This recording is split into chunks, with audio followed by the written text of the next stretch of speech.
Welcome to Fraud and Fortune, where we dive deep into crime involving scam and money. Imagine waking up one morning and discovering that nearly $500 million in Bitcoin has just disappeared, vanished without a trace. No ransom note, no warning, just gone. This is the shocking story of the Mt. Gox hack, the biggest cryptocurrency heist in history. Bitcoin was created in 2009 by the mysterious figure known only as Satoshi Nakamoto. It was a revolutionary concept, a decentralized digital currency that promised freedom from traditional banks, governments, and central authorities.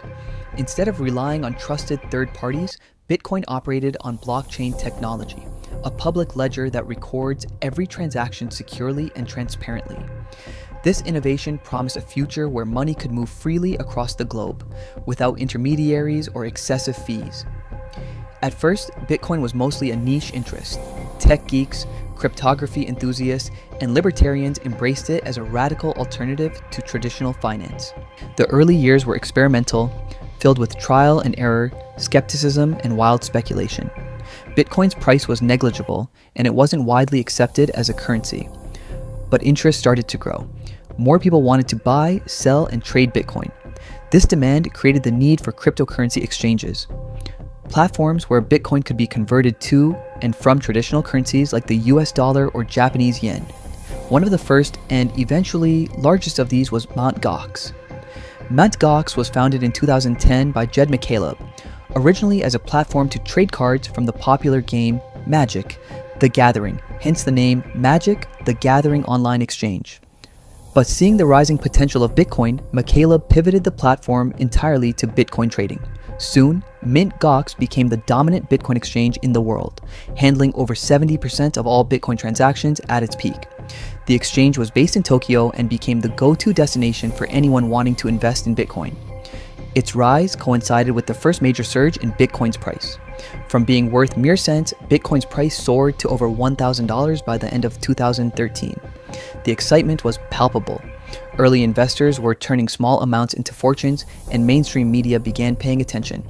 However, Mt. Gox's rapid rise masked deep underlying problems. The platform's infrastructure was outdated and not built for the growing volume of users. Security measures were insufficient, software was buggy, and customer support was overwhelmed.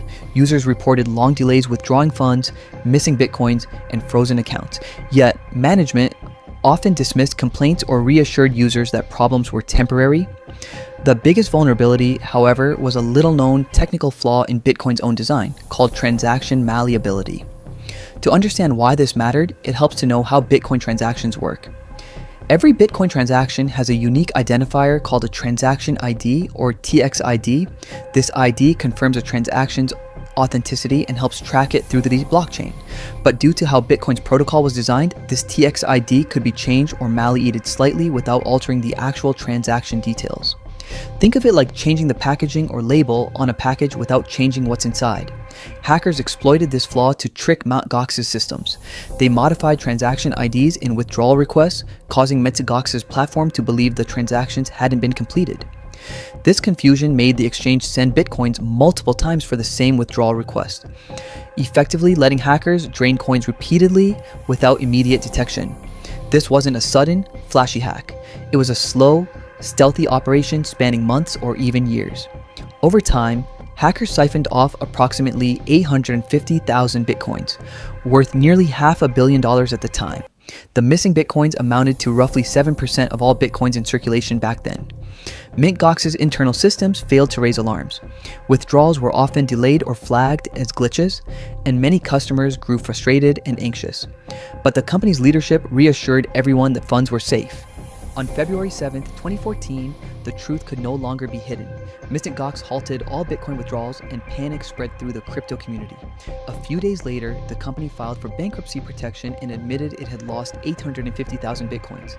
The fallout was immediate and devastating. Bitcoin's price plummeted from over $800 to below $400 in just days. Thousands of users found their funds frozen or lost forever.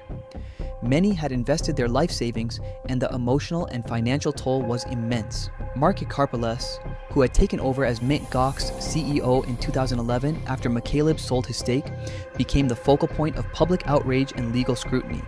Questions swirled. Was this just a case of hackers exploiting security flaws, or did mismanagement or even fraud play a role?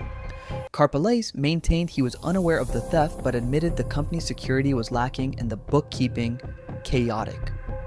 Japanese authorities launched criminal investigations, and Karpelès was arrested in 2015 on charges of embezzlement and data manipulation, though he denied wrongdoing and was ultimately acquitted of embezzlement but found guilty of falsifying records.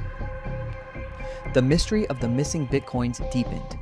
Around 200,000 bitcoins were later found in an old wallet belonging to Mt. Gox, but the remaining 650,000 plus coins vanished without trace.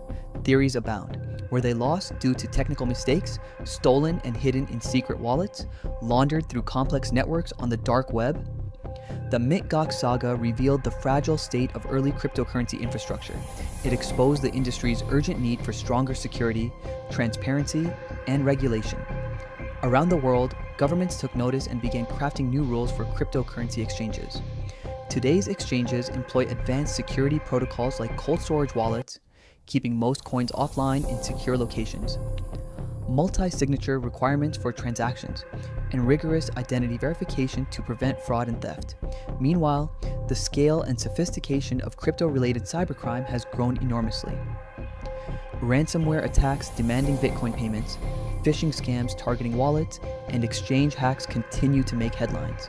Losses have climbed into the billions, but so has the resilience and innovation of the industry. Mt. Gox remains a cautionary tale, a landmark event illustrating both the enormous promise and the peril of decentralized digital money. It's a reminder that innovation often outpaces security, and that vigilance and regulation are essential in the rapidly evolving world of cryptocurrency.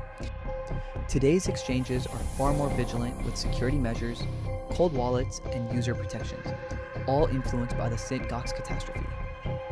A cold wallet is a way to store cryptocurrencies like Bitcoin offline, away from the internet. This means it's much safer from hackers because it's not connected to the web where attackers can reach it.